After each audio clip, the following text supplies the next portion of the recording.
Welcome to Ngosi Talk Shows. Lead from within. Find your own voice. Challenges we have had to overcome in 2020. Find your own voice. The world has become united by the unseen, knowing there are no guarantees for tomorrow. Lead from within. Find your own voice. Let the world hear your voice and be filled within. For the day has come for you to be a great leader. The time has come to break away from the pain, distraction, experience the unthinkable.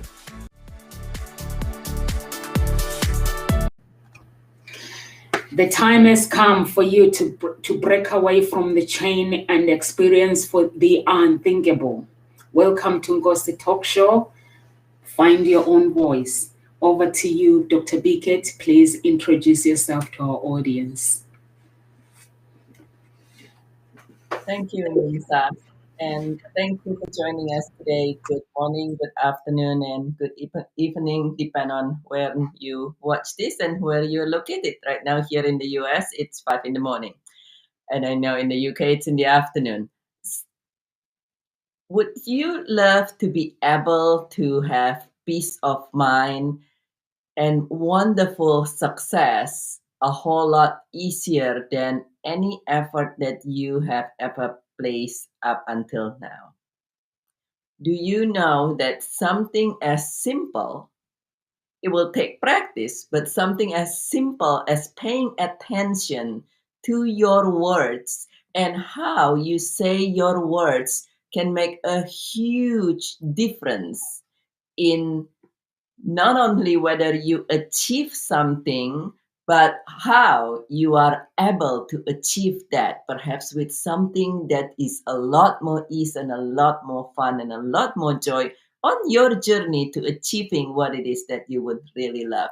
And if you want to hear a little more about that, then stay on, listen to us. And if you have any questions afterward, please do connect with any of us, including myself. I'm Bridget Tan. I am a grief transformation and life success coach, speaker, and author of my multiple books, including my best-selling book here, Seeking Peace, The Proven 5 Fingers Method to Thrive Through Change Effortlessly. And I look forward to connecting with you after you join us at this talk show. Thank you so much, Dr. Bridget. Over to you, Kamal. Please introduce yourself to our audience. Thank you, Nomsa, and thank you, Bridget, for a change now. Somebody stole my line of good morning, good afternoon, good evening. So now I have to find something else. Welcome, everybody watching us now, watching us later, wherever you may be in the world. On average, about 91% of the people live their lives without questioning their existence, without questioning how they're living, why they're living. They live with a sense of being lost, not knowing where to go next in their life, having no sense of purpose or direction. Some actually confuse their values, the values that they grew up with, the ones that they were conditioned into by society and public figures of authority, to their own values. Some even feel like living in a hamster wheel, grinding away, always running with no sense of direction, with a lack of fulfillment and belonging. My name is Kamal Ema. I'm a certified NLP trainer, master practitioner, hypnotherapist, and a life purpose specialist. And with a combination of ancient Egyptian methodology and neuro-linguistic programming, I help you create a foundation to a life of harmony, balance, and purpose. Thank you so much, Kamal. So what I'm going to say to our audience, if you are watching us, please don't just watch us, get involved to the conversation, or if you have some ideas that you have in your mind, just get involved so we can have a conversation with you. Or if you have any questions with the coaches, with these coaches, you want to ask them questions, just type the questions. Don't just, we have audience all the time, but they just come and watch. They never talk. So just talk to us. We like you to talk to us. We can have fun. You don't worry about people seeing your name. Your name doesn't appear on here. So just communicate with us. So Kamal, so our topic today is the impact of the words we speak. So the words can destroy you, can build you. The words can do anything. So Kamal, over to you, please. Can you explain the topic to our audience? Absolutely. Thank you, Nomsa. And that was quite a powerful introduction, because it has been used in psychology. It has been used by many public speakers and authors, right? The impact of our words, not only on others, but on ourselves. It can humiliate us. It can bring us to be humble. They can hurt. They can build. They can harm. It can bring communities together, but it can also rip them apart, right? So words are important, and we forget that words are used in our everyday communication, right? Words have meaning. They have a weight. Whatever they mean, their weight is remembered. What is delivered is remembered. Our way of communicating, mostly in general, it is by our body, right? Our tonality and our communication. The words that we use, only I think it was between 24%. That's the impact that the words have when we're having a conversation. However, the words that we use are extremely impactful on how we grow up, on how we see ourselves and how we see others. Without going further into detail, I would love to hear Bigot's opinion, and you had a very nice introduction about it as well, because that's just the surface area of what words mean. So what do you think so far, Bigot, before we get into questions and go ahead and talk more? Absolutely. Thank you, Kamal. Yes, for some of us who study older literature, such as something called the Bible, even the Bible says that the word become flesh. And that was with the Bible. Now, in this modern day and age of science, the science actually, particularly science in the form of psychiatry and medicines, actually shows, and Einstein has been referred to as one of the person who says that everything is energy. And energy cannot be created nor destroyed, just transform for one or another. So your words is energy, and every energy has vibration. That's what's energy, and they vibrate at certain level.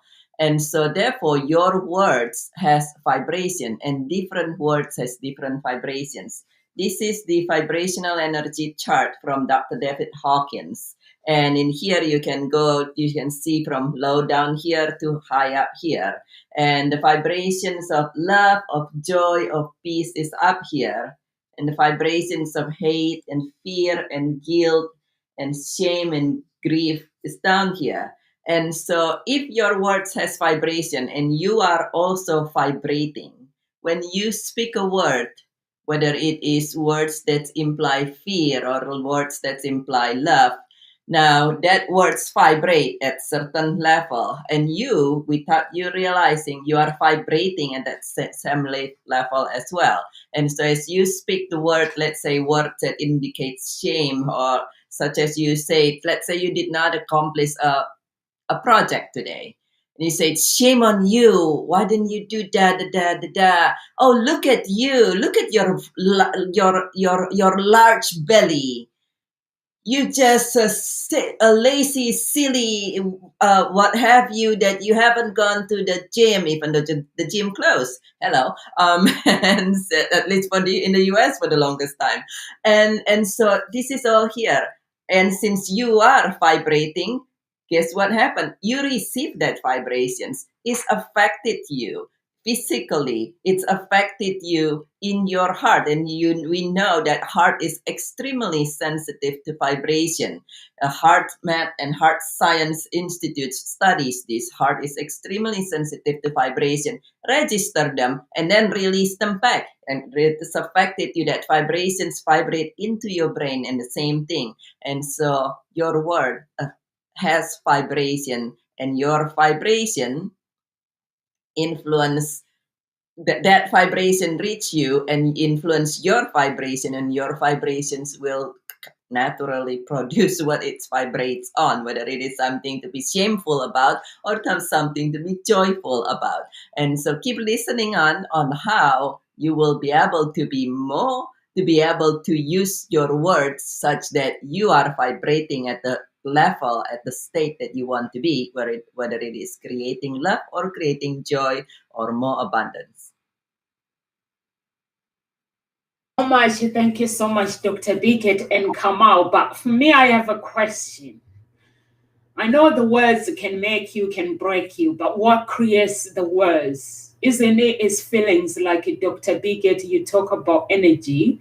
So who is the creator of the words? For me to be able to bring those words out, what creates the words? The energy, which is the feeling, like when I'm feeling guilty, that means is the feeling that is attached to me, right? Kamal, you said I don't challenge you, so I'm trying to challenge you here. I don't see the challenge. So, All right. yes, it's the feelings. And Dr. Bridget, you talk about the energy. So the energy connects with my feelings, right? And for me to be able to connect with that bad energy, for me to actually say the words, So I have to connect my feelings and that vibration, which is the energy, and then the words are created. So what is the right term here? The impact of the words we speak, or what can we put it? I'm trying to challenge Kamal with this. Okay, so yeah, go ahead, Bridget. Go ahead. I said I'll let Kamal answer, and then I'll share what I think about your questions just now. The interesting factor here is that you're talking about energy, which is what Bridget spoke about. Yeah.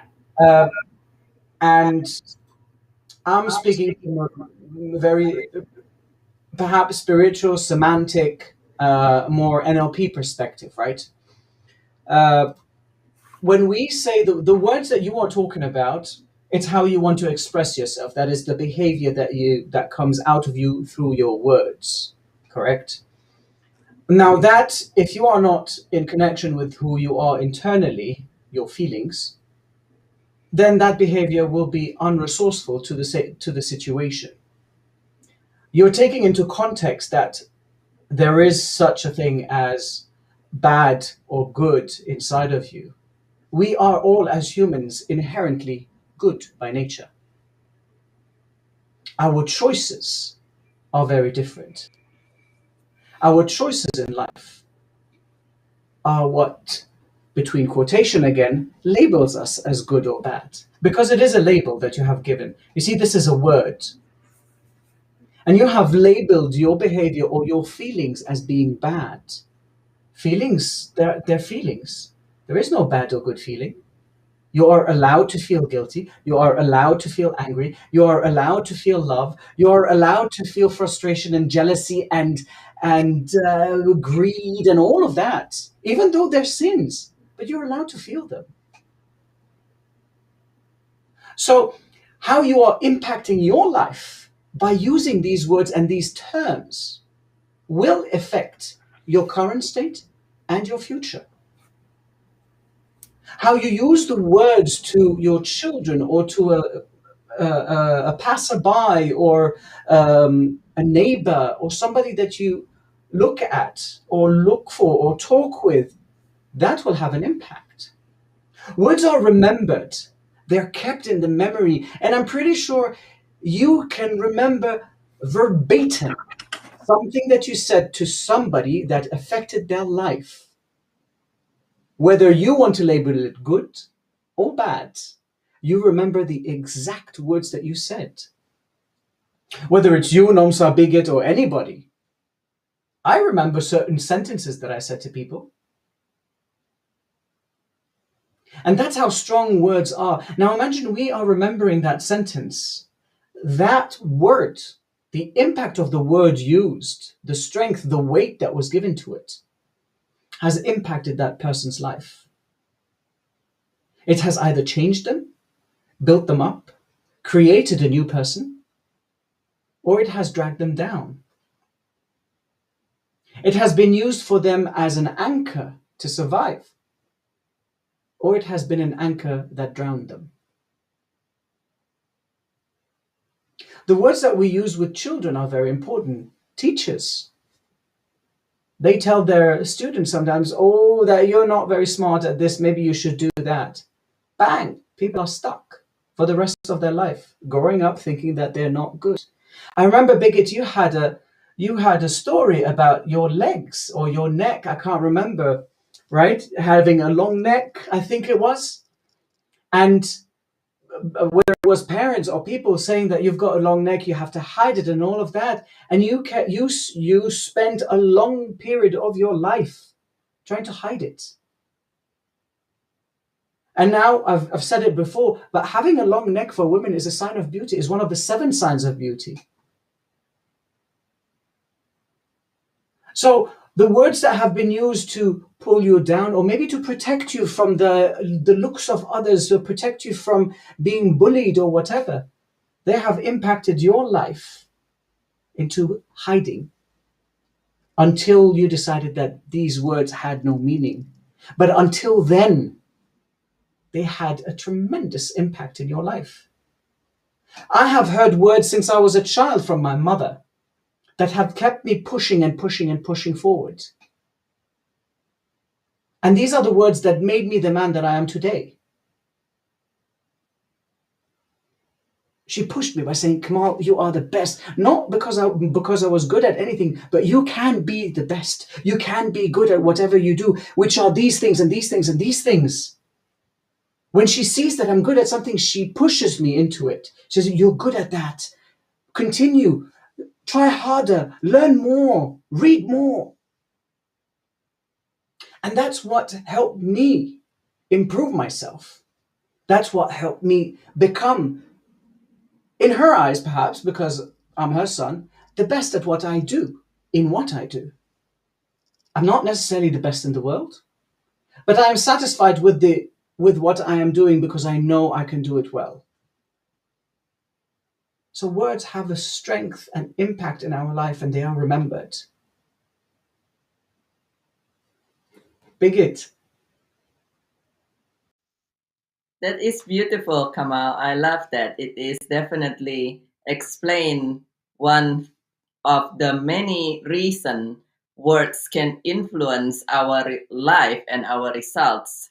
And it's definitely very in particular words that you hear as well as words that you speak to others, and to a good degree words that you speak to yourself as well. And yeah, the energy is one reason that your words can influence your own life, as well as all the other words that you hear, whether it's from a certain TV channel. That's one of them. Here in the United States, I say constant negative news, aka CNN. And or it is something else that is much more joyful. Back to Numsa's questions, though. Your words and you're talking about words and feelings. To me, your words help create your feelings. Yes, your words can come from your feelings, but to me, it is even before that. A lot of times the words come from your thoughts. Your words come from your thoughts. Now, sometimes your thoughts create feelings that is unspoken. So this is not just words that are spoken. When I talk about words and energy and so forth, it's not necessarily just you say it out loud. You might say it to yourself as you passes by a mirror, and in the store. You happen to be walking by and you passes by and you look, oh my God, look at my big belly. Oh my God, look at whatever. You might not even speak this word, but you think it. Your thoughts create the words, and the words create the feelings. Now, your thoughts at the same time usually register feelings as well, so they kind of goes together. But the more you speak it, though, the more you speak it, whether you speak it out loud or you speak it to yourself, then the more that will create even more and more of your feelings and reinforce that thought, reinforce that vibration, because each time you speak the word, whether, oh, look at you, you beautiful you, thank you, Kamal, and so, or you say, oh, look at you, and with your big giant, what have you, each time you reinforce that. So to me, the word that your thoughts creates your feeling, your thoughts create your words, and your words reinforce that feelings, and your feelings influence everything that you do. Your feelings influence what you say further, and therefore your results. Thank you so much, Dr. Bridget and Kamal. I like Kamal, you're saying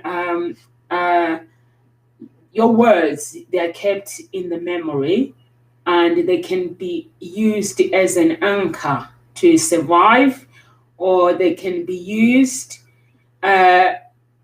basically.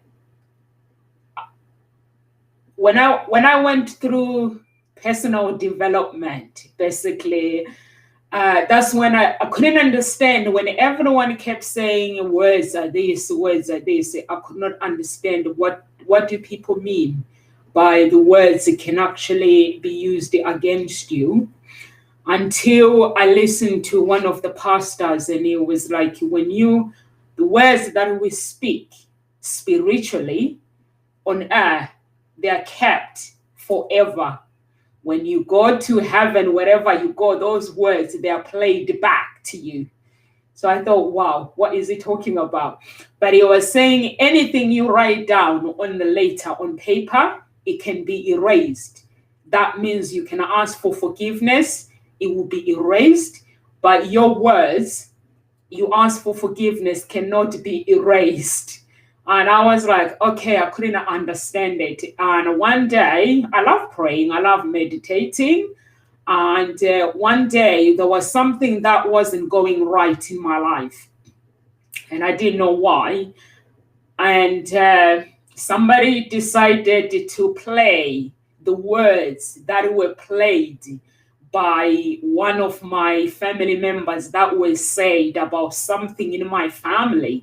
And I didn't know what does the words, like we talk about God, we talk about this spiritually. I didn't know what does this mean. And it was played, and I needed to forgive, to play forgiveness on behalf of that. Because like sometimes when people make us angry, we say something. And sometimes we don't mean what we say. But I didn't realize that actually in spiritually is recorded. And I was like, I basically got scared, and I was like, what is going on now? And basically I had to ask forgiveness on behalf of my family because of those words. And after that, everything was released. Whatever I was praying for, it was released. Everything went to normal. And that's when I've realized every time I say something bad or to anyone, I have to get down on my knees and ask for forgiveness if I say something that I didn't mean. And that was the day. I think it happened a few months ago, actually, not long ago. And I didn't have a clue when everyone keeps saying words are powerful, words are powerful, words are this. I just say it's personal development until I realized actually the words are recorded, and this pastor confirmed that every word that you speak, you cannot erase the voice, but you can erase anything that is written on paper. And I was like, that is confusing and that is scary. So that was the day that I came to understand. And Kamal, when you say anchor, that is the truth. I can tell you this, for those who love to speak, like cursing your life, when all these speakers that are, Kamala, I'm sure you know how the words are used in spiritually. When the speakers, the big speakers are speaking, they are speaking the journey that they have gone through, the journey that they've had to face. So that is not, I don't know, with that. And also, Dr. Bigot, you talk about vibration, you talk about the energy. Whatever we speak, it brings that energy to us. So that is the truth. And we're not perfect. So when we speak words against us, we need to learn to forgive ourselves for those words. So I don't know if Kamal wants to say something or you want to add anything. No, I like the fact that you're bringing in the spiritual side. It's very important for some of us. Others maybe not. I will keep it very short when it comes to that. The spiritual world, we see a lot of. It's about being mindful, of course, right? Whether you are part of the spiritual world or not, being mindful of your words is, why are you using these words? I remember there's a excuse me. There's a Sufi quote. I'm not sure if it's Rumi or not, but it's the quote about having 3 filters, if anybody remembers it, right? It's before you speak, let your words pass through 3 filters or 3 gates, whatever the quote is, I can't really remember. The first filter, is it true? The second filter, is it necessary? And the third filter, is it kind? Right? And that's before you speak. Now, if we take that as a start for any conversation that we have, for any words that we utter, we will constantly speak in kindness. Right? Kindness is the connection with the spiritual world. It's love, right? Let's talk from a neurological or a semantic perspective, right? When we say words are remembered, words can be also forgiven, like you say. Forgiveness is based on what you tell yourself. They're still words that you use. You tell yourself, oh, I did that mistake. I forgive myself. Because in order to forgive somebody else or forgive an action, you have to really dig deep and forgive yourself. Forgiving yourself, it starts with a word to say, I forgive myself. But the actions that you take are based on these words. I've hurt this person's feelings. I feel sorry, and I forgive myself for hurting that person's feelings. But what am I going to do to fix that? Then I go into action and I help that person and I speak to that person with kindness, with love, with affection. I am still correcting and forgiving myself by using terms and words to express them to that person. Not to seek forgiveness from them, but to seek that forgiveness from myself. Now, we're talking about how words are remembered. Some of these words are some of the most famous quotes that anybody, well, maybe the older generation, mine and maybe before, can remember these words. Winston Churchill, history is written by the victorious. Martin Luther King, I have a dream. Right? All of these, there are many more. I'm just getting goosebumps remembering these words. Because they had an impact. They moved people or they stopped people. They got communities together. They helped communities rise against oppression. They helped people of different cultures come together again for a goal to achieve, to help each other. Now, these are 2 off the back of my head that I really remember that are very important. But there are so many more that made an impact in the world. And it's important to realize that as they are remembered, these words will stay forever and they will make a difference in people's lives or not, depending on how you say it, right? So you see, the tonality comes now into play into how you use your words. But what I want to add is that mindfulness, that kindness when you are speaking, is extremely important, in my opinion at least. That mindfulness allows you to think very carefully, with intent, on why you are using these words. So you can choose your words wisely in the correct context. 2 days ago,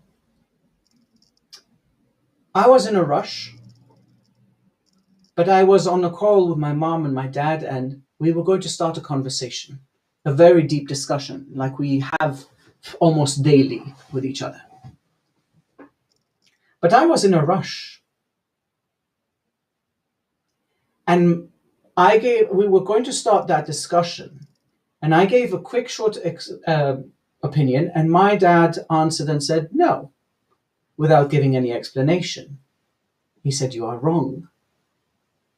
However, I know my dad, and he just does that as a challenge for them afterwards to explain himself. But I, selfishly, didn't have time to listen.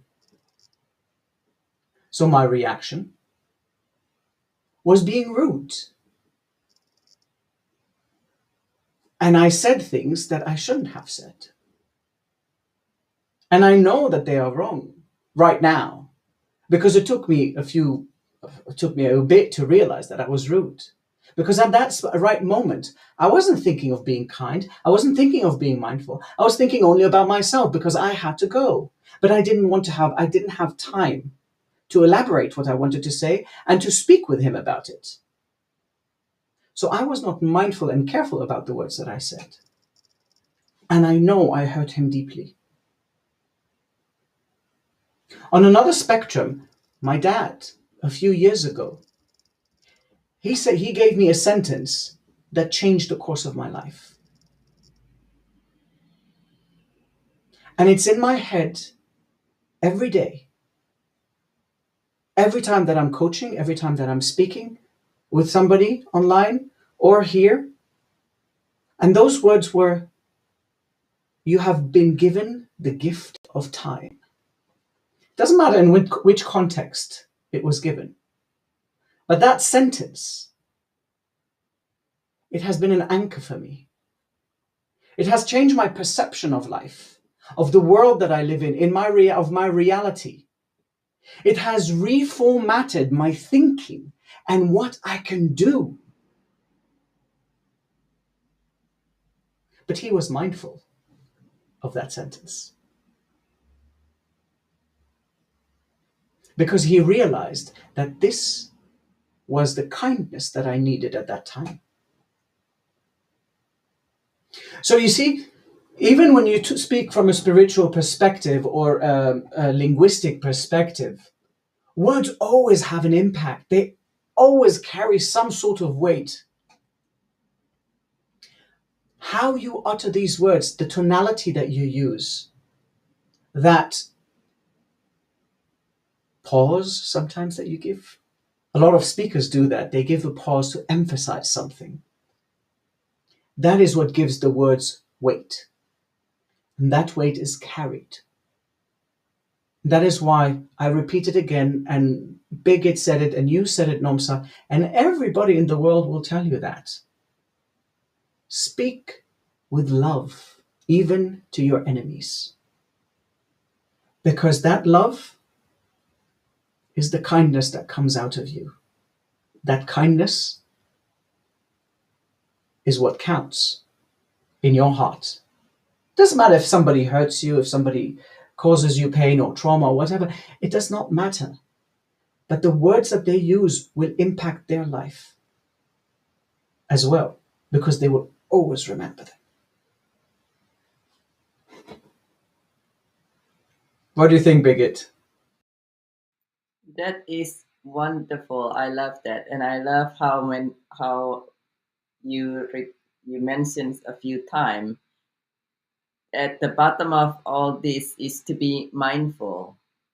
To be mindful with your words, because words has impact. We discussed by now how multiple different way words can impact your own life as well as people who you speak out loud. And yes, you can write words or written words. It's funny that you mentioned that, Numsa, that written, you can write words and then you can erase this but word that's spoken. And at the same time, if you write words on a letter or email, whatever way that you write things nowadays, and you send it to somebody without thinking, as Kamal says, without being mindful about it, you can't exactly erase what they already read, and it will be in their memory, as Kamal says, forever, possibly. So even your written word is just as something that you would want to be mindful and carry just as much vibrations, even when you don't speak it, just a matter of the words itself.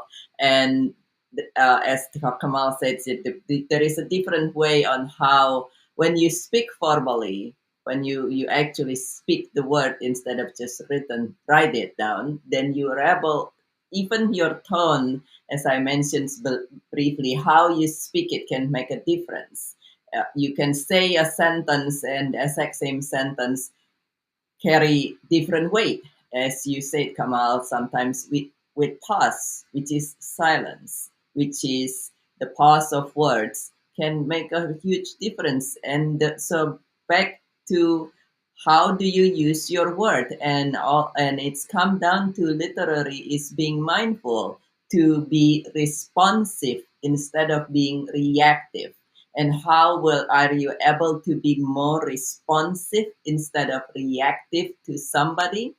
Then what one thing that you can do is by being able to notice what you are noticing, notice what you are thinking, and notice when you notice that what you're thinking, if somebody's saying something, let's say you are speaking and somebody give a comment to you, and you are reacting to this comment, which is right now, it's actually a beautiful example. You can say, oh my God, you look at the word and you're interpreting it in some way, and you just you want to react to it. Or you say, oh, well, someone has a favorite word. Perhaps it stands for something. I am curious what that words that's being repeated and repeated. What I'm curious, why is that person saying that word? And not just say, oh God, there's this word. Oh my God, I'm seeing something and I'm reacting to it. You can choose. If you practice being mindful, you practice noticing what you're noticing. Practice what's in your mind and how you respond versus react to things. Some of us have heard the name Bob Proctor, which is one of the personal development guru. If you go to Bob Proctor's seminar, when there was seminar instead of now, Bob Proctor's oftentimes gave you a coin that one side's react and and response. And he always talk about react and response, because when you react, you see something, you see a word, you react to it. And you put meaning, as Kamal says, into it. Versus when you respond, you simply say, somebody's saying that to me. Somebody's saying that as I'm speaking. Perhaps it's somebody even making faces or something. And you simply say, okay, I'm going to be mindful and I'm choosing to respond. I notice what's going on. I notice what I'm noticing, and I'm noticing my thoughts and possibly my feelings, and I am choosing. At the end of the day, it's your choice how you're going to use any information. It's your choice how you're going to use what you notice and say, I noticed that this is something is going on. And instead of saying what have you, you can say, well, perhaps that person's having some challenge.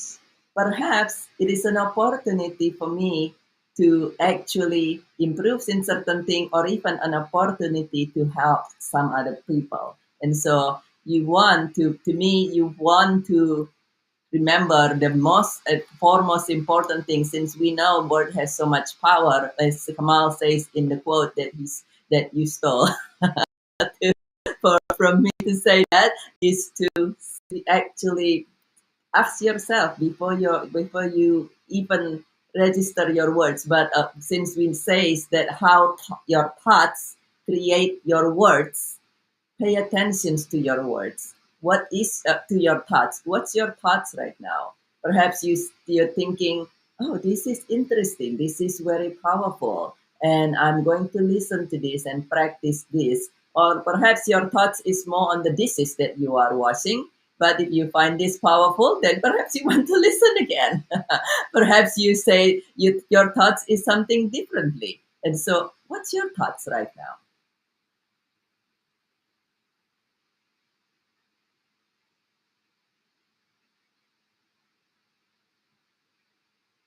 Thank you so much. I didn't want to speak because Kamal says I have to be mindful of speaking muted. So I agree with you, Dr. Biggett, when you talk about Bob Proctor, that you reacted to the words. Sometimes we reacted to the words without giving them a meaning when someone says something to us. I remember I went to a business event one day, and this woman she's married. She's married, but been married for 15 years.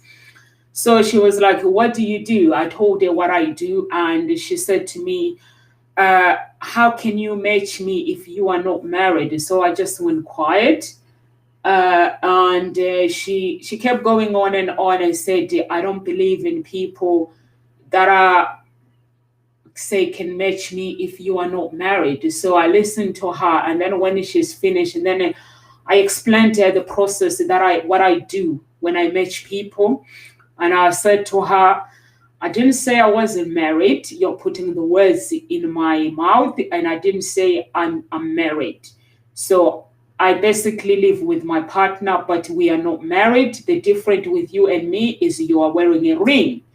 But wearing that ring, I don't know how happy you are with that ring, signing the certificate and having that ring. But for me, I'm not married because a marriage is a choice. So the reason why I'm not married, I explained to her, is because I'm lazy at this moment. And I come from Africa.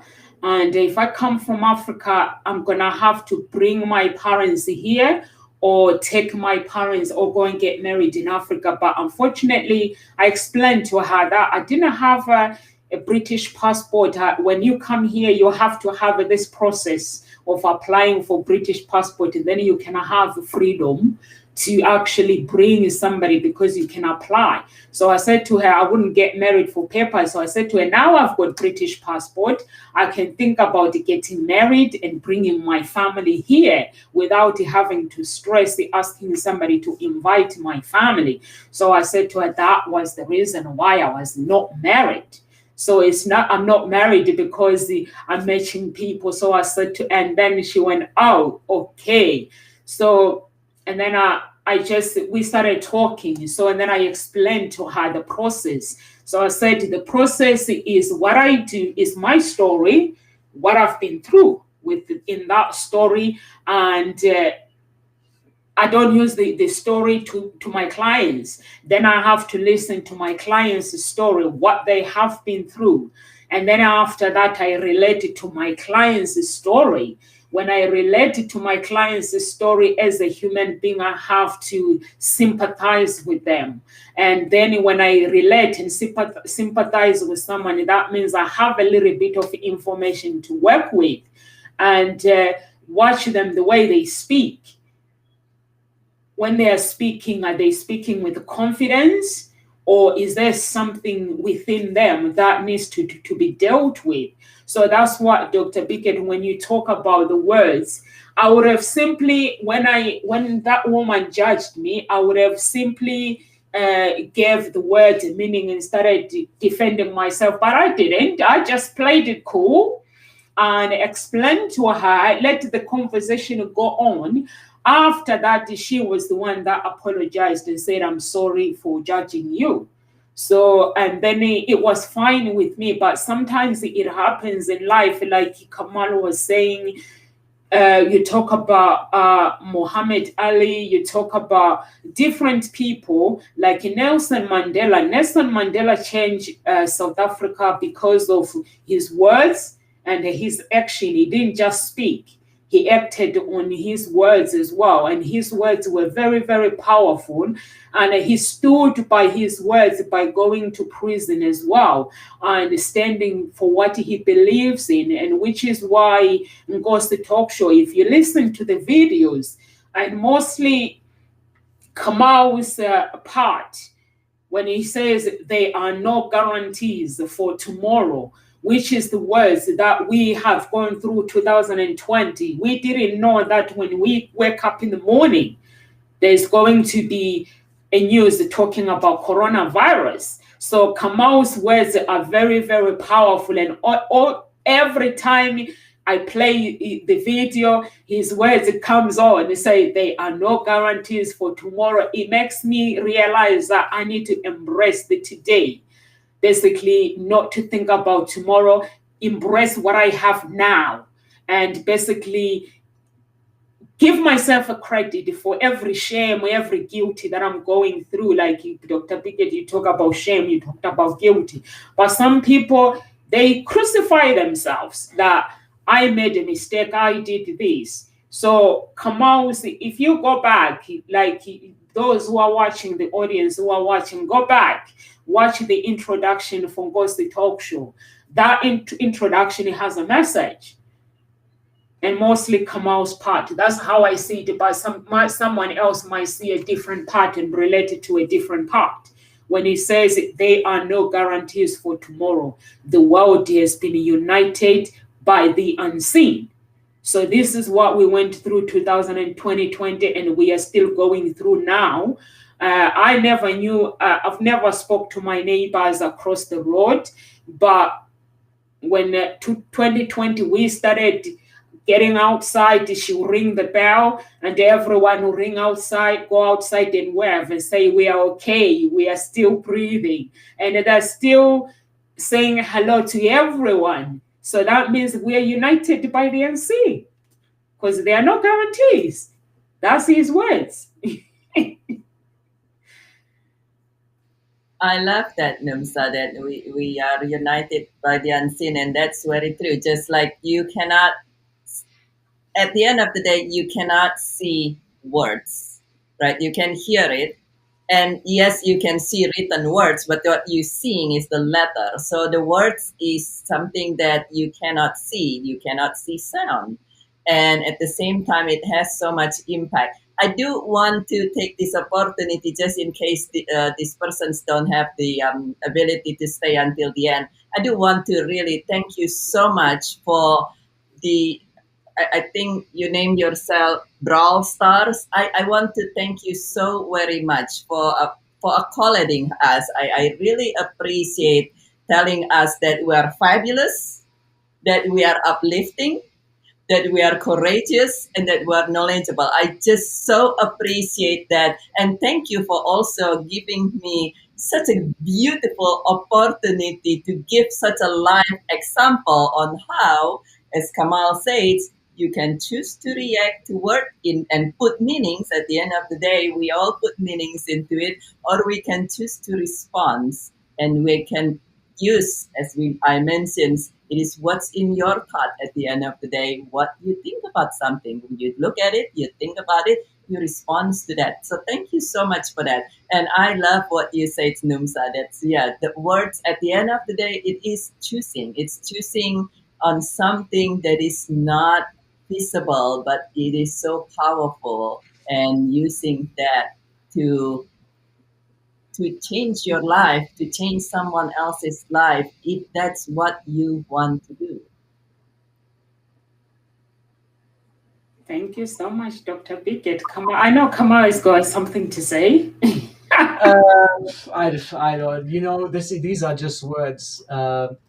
To me, I love that expression that you gave there, Bigot. It's the first time they're fabulous, uplifting, courageous, and knowledgeable. It's really cool. I like it.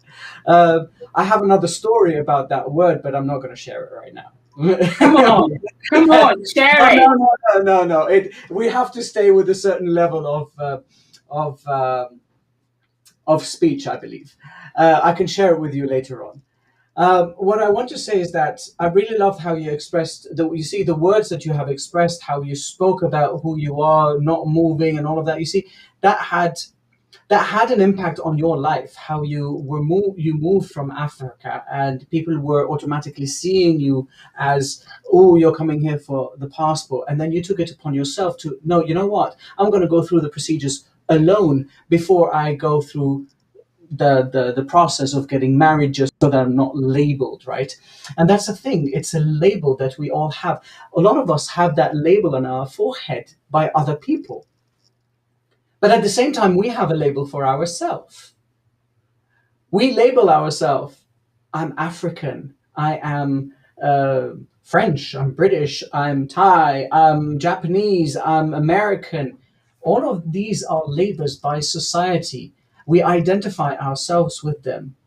But what does it do to you? Another small impact is when we say about ourselves that we do something. So for instance, you ask anybody, you tell them, so what do you do? Right?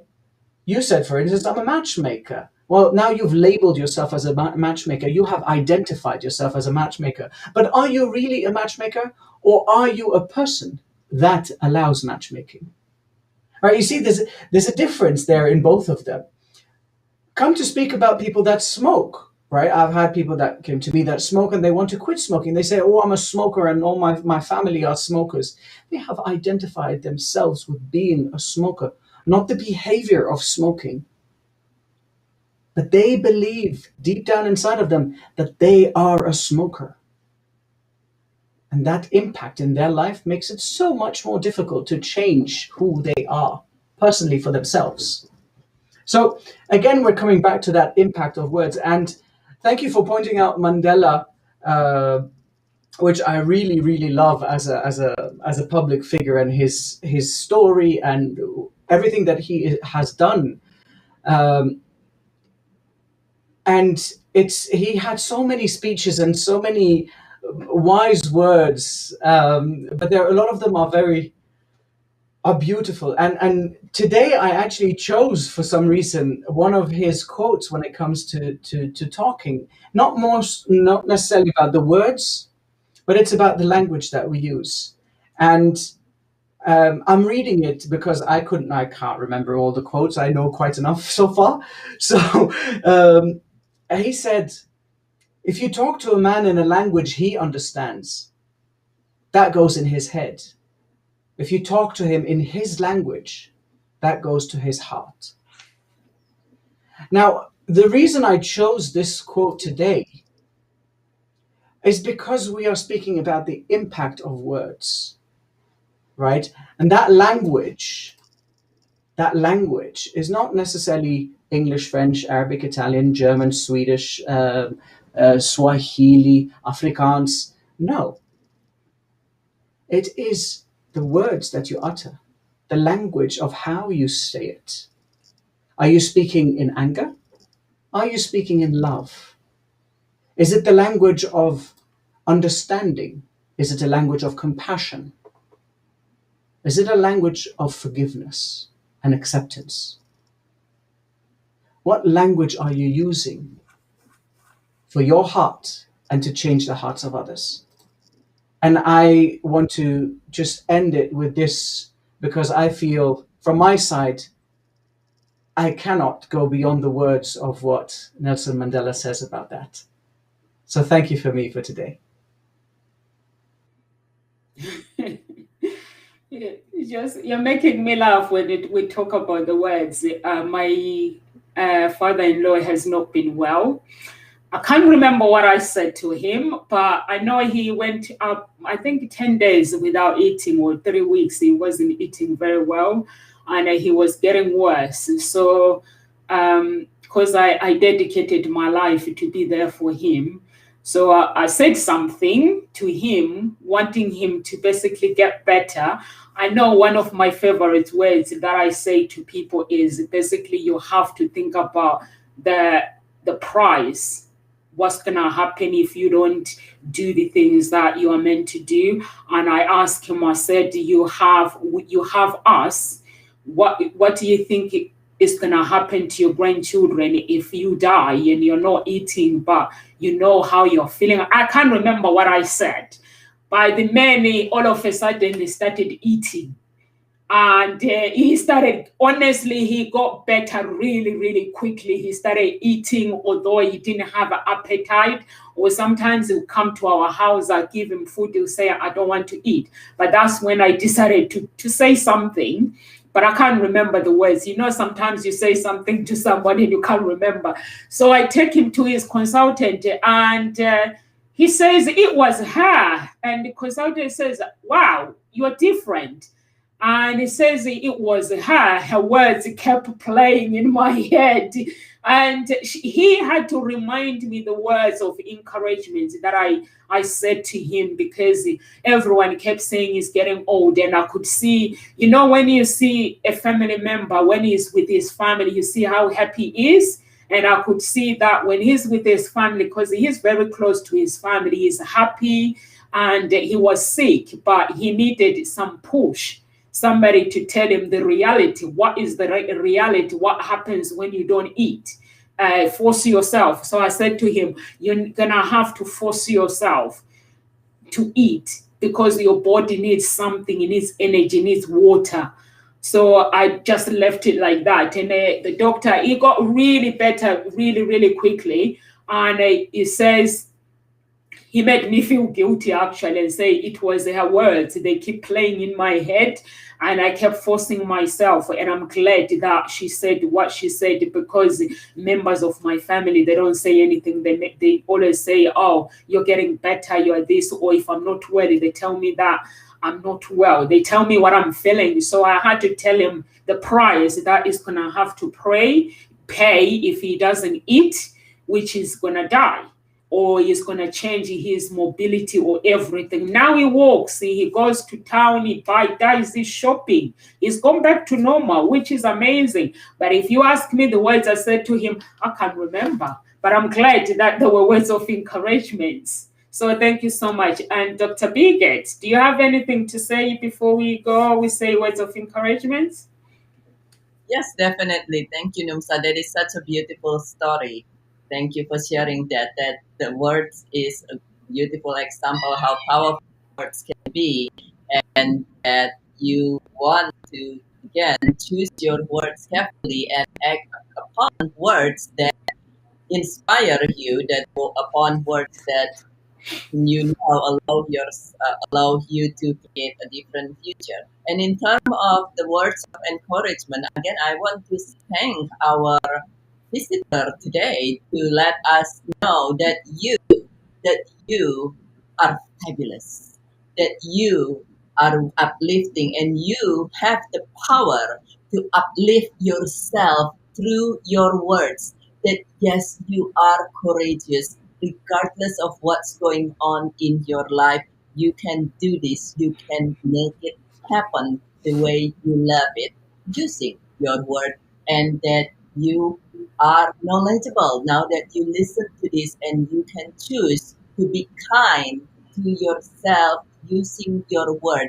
And just like how we can use word in any manner, I actually tend to do this as well. I use F words. I love this because I use F words a lot in my teaching. So if you want to know how to use F words more to help you move through your grief and create an even more awesome future, feel free to connect with me directly, because I use it.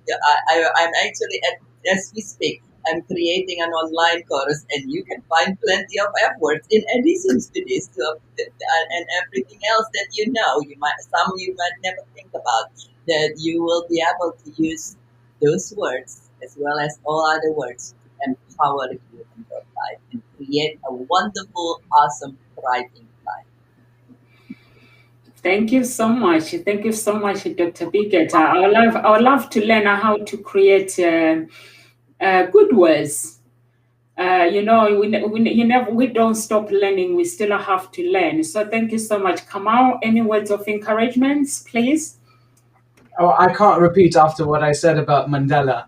Use your words carefully with kindness and compassion, and be kind to yourself before anything. Thank you so much. Thank you so much, Dr. Bridget.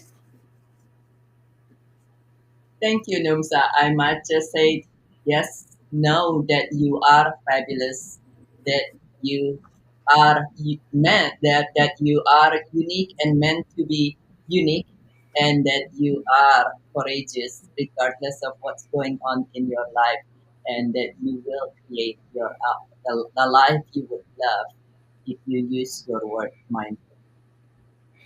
Thank you so much. Thank you so much. I always make my children apologize to themselves if they say something.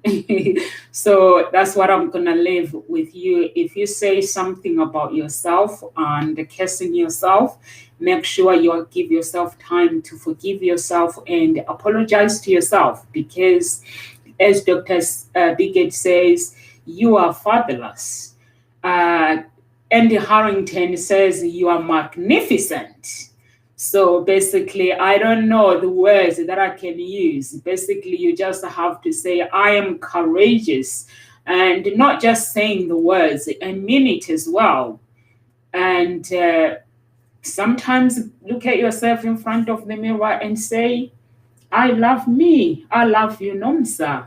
That's what I do. I just tell myself that I love you, which is good. So thank you so much. Those who are watching Ghosty Talk Show, we are here Monday to Friday, 1 p.m. UK time. So if you're watching and you love the message, please share some love, press some heart button and share some love with your friends. Thank you so much, everyone, and God bless you. Live with grace.